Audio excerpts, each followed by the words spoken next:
وبقى وجه ربك ذو الجلال والإكرام كل من عليها فان وبقى وجه ربك ذو الجلال والإكرام صدق الله ومولانا العظيم وصدق رسوله النبي الأمين المتين المدني الكريم ونحن على ذلك لمن الشاهدين والشاكرين والحمد لله رب العالمين.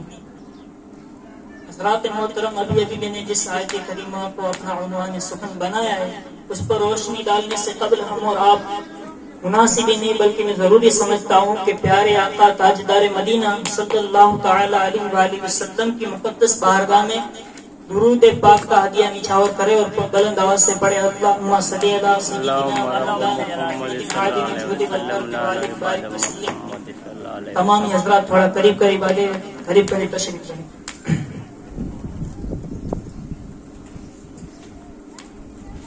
قرآن مجید میں رب تبارک و تعالی ارشاد فرماتا ہے کل من علیہا فان وبقى وجہ ربک ذو الجلال والاکرام.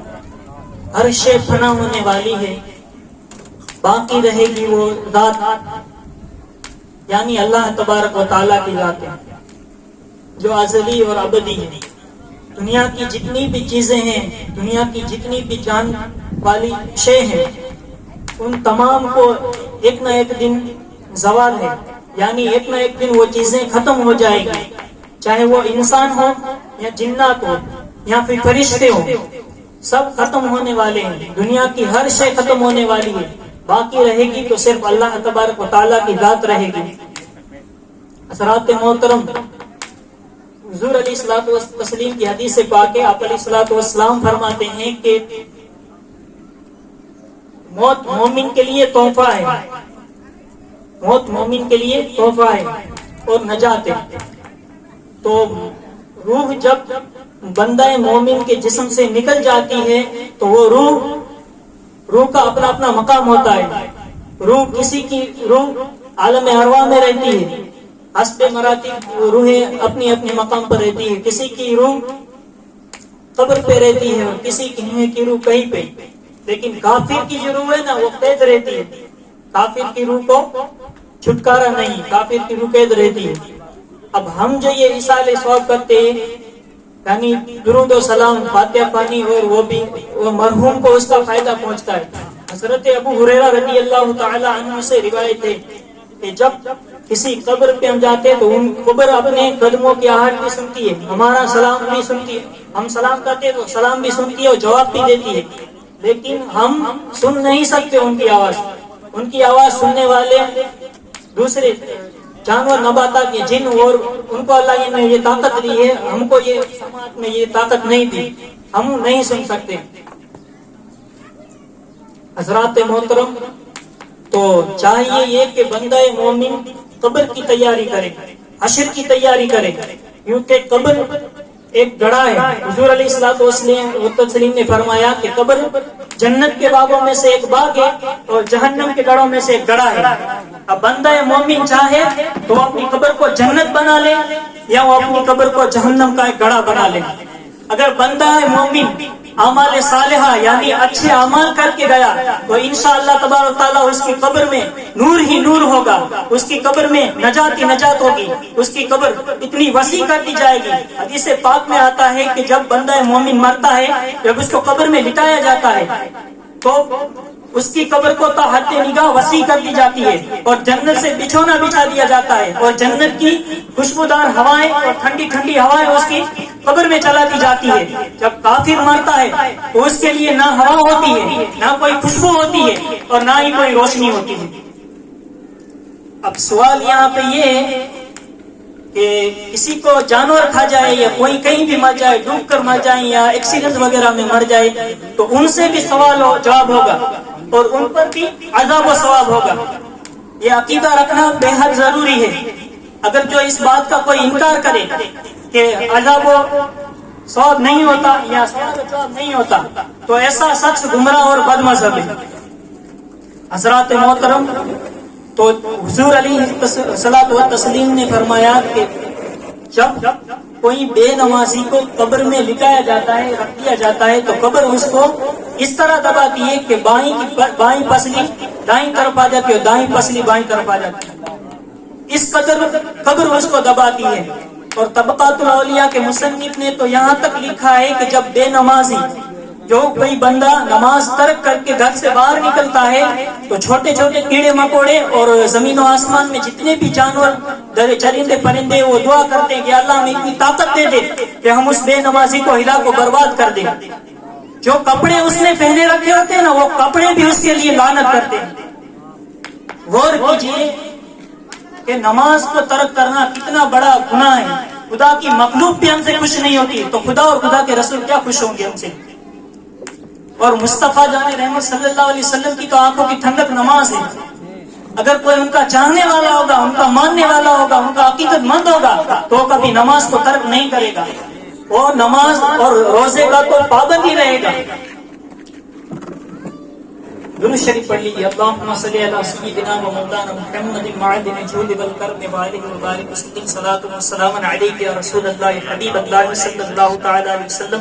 حضرات محترم, آپ نے علماء کی زبان سے سنا ہی ہوگا یہ واقعہ, بہت ہی مشہور و معروف واقعہ ہے کہ جب حضرت عثمان غنی رضی اللہ تعالی عنہ کسی بھی قبرستان سے گزرتے اور جب قبر پر ان کی نگاہ پڑتی تو اتنا روتے, اتنا زار و قطار روتے کہ ان کی داڑھی شریف تر ہو جاتی, آنسو سے بھیگ جاتی. اللہ اکبر. غور کرنے کا مقام ہے کہ وہ صحابہ ہیں, صحابی رسول ہیں, ان کو تو جنت کی بشارت مل گئی ہے, پھر بھی اتنا خوف خدا. ہم کو تو کسی نے جنت کی بشارت نہیں دی.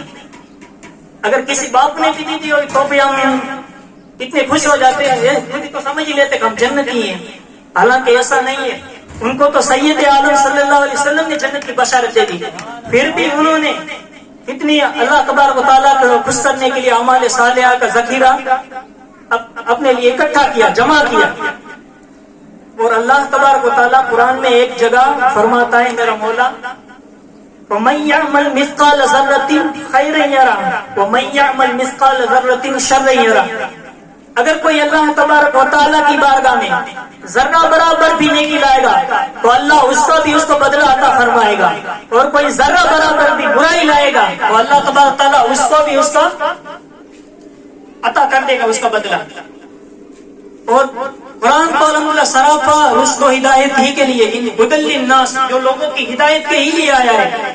قرآن اور حدیث کا سہارا لے کر اگر کوئی بندہ مومن زندگی بسر کرتا ہے تو اس کی زندگی اتنی پیاری اور اتنی بہترین بن جاتی ہے. حضور علیہ قرآن مجید میں اللہ تبارک تعالیٰ دوسری جگہ فرماتا ہے یومئذ تحدث اخبارها, یعنی بروز قیامت زمین گواہی دے گی. اگر بندہ مومن نے کوئی اچھا کام کیا یا برا کام کیا تو زمین گواہی دے گی اس کی کہ مولا فلاں بندے نے فلاں بندی کے لیے یا حصہ ثواب کیا تھا, یا فلاں بندے نے فلاں جگہ پر یہ برائی کی تھی, جوا کھیلا تھا, یا شراب نوشی کی تھی, یا زنا کاری کی تھی, کوئی بھی بد عمل کیا ہوگا تو اس کے بارے میں بھی زمین بولے گی. اگر کوئی اچھا عمل کیا ہوگا تو اس کے بارے میں بھی زمین بولے گی. اور جب اللہ تبارک و تعالیٰ کی بارگاہ میں پیشی ہوگی تو وہاں ہم کو کہنے کی ضرورت نہیں پڑے گی, ہمارے اعضاء خود ہمارے خلاف گواہی دیں گے کہ مولا اس نے بدکاری کی تھی, اس نے حرام پر یہ سوار ہوا تھا, اس کی زبان سے جھوٹ نکلا تھا, اس کی زبان سے غیبت نکلی تھی. پھر کیا کرو گے؟ پتا میدان محشر میں کس قدر رسوائی ہوگی. حضرات محترم, ہمارے معاشرے میں آج یہ جھوٹ غیبت اور گالیاں تو اتنی عام ہو چکی ہے کہ جس کا کوئی اندازہ ہی نہیں لگا سکتے. اور جو یہاں پر گالیاں جو بھی کچھ غیبت چگلی کرتے ہیں وہ بروز قیامت سب کے سامنے کرنی پڑے گی. کتنی رسوائی, کتنی ذلت کا سامنا کرنا پڑے گا, بروز قیامت سب کے سامنے بولنا پڑے گا. حضرت عمر فاروق اعظم رضی اللہ تعالیٰ عنہ کو ان کی بغل شریف کے نیچے پھوڑا ہوا تھا تو صحابہ کرام رضی اللہ تعالیٰ نے پوچھا کہ عمر رضی اللہ تعالیٰ تمہاری بغل شریف میں کیا ہوا ہے؟ تو وہ لفظ بغل استعمال نہیں کرتے تھے, لفظ بغل بولنا گوارا نہیں کرتے تھے. اس بات پر بھی شرم و حیا کرتے تھے کہ لفظ بغل اگر بول چکا تو بروز قیامت بھی وہاں بولنا پڑے گا لفظ بغل.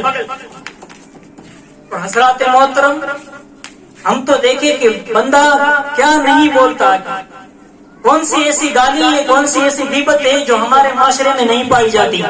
کون سا ایسا گناہ ہے جو ہمارے معاشرے میں نہیں پایا جاتا؟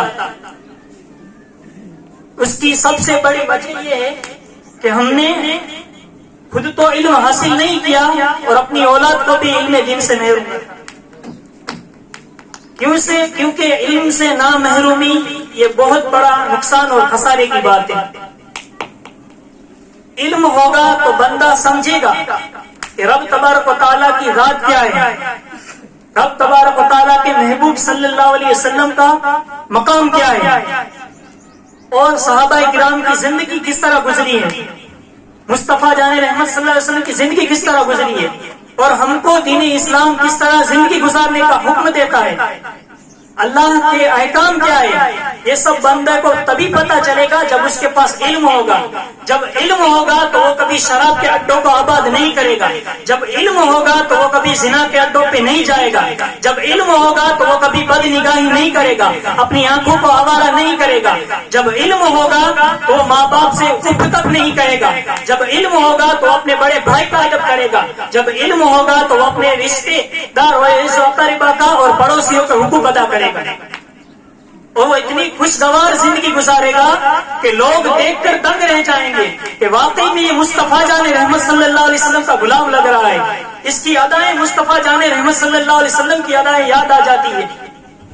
حضرات محترم، میرے پیارے آقا صلی اللہ علیہ وسلم کے اتنے عمدہ اخلاق اور کردار تھے کہ ان کی تا قیامت سے کوئی مثال نہیں ملے گی۔ آپ سیرت مصطفیٰ پڑھیں یا علماء کی زبان میں سنی ہوگی کہ مصطفیٰ جان رحمت صلی اللہ علیہ وسلم کس قدر خدا کی جو مخلوق ہے ان سے پیار و محبت اور شفقت کے ساتھ پیش آیا کرتے تھے۔ حضرات محترم، ایک دن حضور علیہ الصلوۃ والسلام نماز میں مشغول تھے، مصروف تھے، تو کسی یہودی کا بچہ رو رہا تھا۔ تو آپ کی یہ عادت کریمہ تھی کہ آپ نماز کو طویل لمبا فرما دیتے تھے، تو جب بچے کی آواز سنی رونے کی تو وہ نماز کو مختصر کر دی، شارٹ کٹ کر دی، اور نماز سے ختم ہو کر گئے اس یہودی کے گھر کہ تمہارا بچہ کیوں رو رہا ہے، اس کو چپ کراؤ۔ آپ علیہ الصلوۃ والسلام نے ان کو تسلی دی اور ان کو چپ کرایا۔ تو اپنے آپ کو بتانا چاہتا ہوں کہ عاشق رسول کون ہے، عاشق رسول کی ادائیں کیا ہوتی ہے، کس طرح ملتی ہے۔ حضرت بایزید بستامی رحمت اللہ تعالی علیہ کا نام آپ نے سنا ہوگا۔ حضرت بایزید بستامی رحمت اللہ علیہ فرماتے ہیں کہ میں نے چھوٹی سے لے کر بڑی ہر سنت مصطفیٰ جان رحمت صلی اللہ علیہ وسلم کی اپنا لی، لیکن اللہ تبارک و تعالیٰ وہ دن دکھائے کہ ایک سنت مجھ سے چھوٹ رہی ہے، میں اس سنت کو بھی اپنانا چاہتا ہوں۔ جب وہ نماز میں مصروف تھے تو ان کو مصطفیٰ جان رحمت صلی اللہ علیہ وسلم کی سنت یاد آ گئی کہ ایک بچہ پڑوسی کا رو رہا تھا، تو بایزید بستامی رحمت اللہ علیہ نے بھی وہ بھی نماز طویل فرمایا کرتے تھے، تو نماز کو شارٹ کر کے مختصر کر کے اس بچے کے پاس جاتے، اس بچے کو اٹھاتے، بوسہ دیتے، اس بچے کو تسلی دے کر مسکراتا ہوا کر دیتے ہیں۔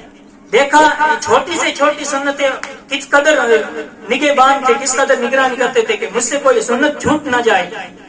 حضرت شیخ شبلی رحمت اللہ علیہ وہ بھی وضو فرما رہے تھے، اور وضو فرماتے فرماتے ان کو مسواک میسر نہیں ہوا۔ مسواک میسر نہیں ہوا نا تو کتنے بہت ساری رقم، بہت سارے درہم دے کر انہوں نے فوراً مسواک خریدی۔ تو کسی نے پوچھا کہ شیخ شبلی آپ نے اتنے سارے درہم دے کر مسواک کیوں خریدی؟ کہا کہ مجھ سے مصطفیٰ جان رحمت صلی اللہ علیہ وسلم کی اگر ایک سنت چھوٹ گئی تو بروز قیامت میں میرے پیارے آقا صلی اللہ علیہ وسلم کو منہ کیا دکھاؤں گا۔ غور کریں ہمارے بزرگان دین نے ہمیں کیسی تعلیم عطا فرمائی ہے۔ حضور محمد شاہ جیلانی علیہ رحمہ کو ان کی سیرت پڑھ لو، ہمارے پیارے پیر و مرشد، ان کے گھر ایک بار رات کو مہمان آئے، دیکھو مہمان کی مہمان نوازی کرنا یہ بھی سنت رسول اللہ ہے صلی اللہ علیہ وسلم۔ تو حضور محمد شاہ جیلانی علیہ رحمہ کے گھر مہمان آئے تو انہوں نے گھر پہ کچھ بچا کچا نہیں تھا، مطلب کھانا سب نے تناول فرما لیا تھا، کچھ بچا کچا۔ یہ واقعہ ہمارے استاد حضرت علامہ مولانا ابو صالح صاحب قبلہ نے ہمیں بتایا تھا، جب ہم پڑھتے دارالعلوم میں انہیں بتایا تھا کہ محمود شاہ جیلانی علیہ رحمہ میں کس قدر مہمان نوازی کرنے کا جذبہ تھا۔ تو آپ رحمت اللہ تعالی علیہ نے ان کو کڑھی بنا دی، کڑی اور کھچڑی انہوں نے کھائی اس مہمان نے کڑی اور کھچڑی کھانے کے بعد جب وہ فارغ ہوا تو اس نے کہا کہ قسم خدا کی ایسی کڑی اور کھچڑی میری زندگی میں نہیں کھائی.